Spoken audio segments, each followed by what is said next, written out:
எல்லா மக்களும் ம். அங்க உயிரை இழப்புக்கு ஏற்படுத்திய குடும்பத்தை சேர்ந்தவர்களே இதுக்கு விஜய் சார் என்ன செய்வாருன்னு கேக்குறான். ஒரு குடும்பத்துல ம். 41 குடும்பத்துல ஒரு குடும்பத்துல இருக்கவங்க கூட விஜய திட்டல. ம். அப்படி இருக்கிறப்ப, சாமானிய மக்கள் எல்லாருமே இவர் என்ன செய்வாரு? இவர ஏன் குறை சொல்றீங்கன்னு இருக்கிறப்ப, நீங்க அரெஸ்ட் வரைக்கும் போனீங்கன்னா, அது உங்கள் ஆட்சி மீது, உங்கள் அரசாங்கத்தின் மீது, உங்கள் கட்சியின் மீது, அது மக்களுடைய விரோதத்தையும், கோபத்தையும் உண்டு பண்ணுங்கிறத தெரிஞ்சுக்கிட்டு தான் விஜய் அவர்களின் பெயரை சேர்க்க மாட்டேங்கிறீங்க.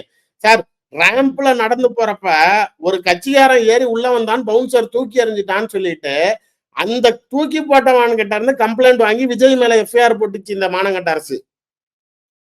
அந்த ஓகே. சம்பவ ம். இடத்துலயுமே விஜய் அவர்கள் பவுன்சர நான் கடிகிறாரு. பின்னாடி போங்கங்கிறாரு.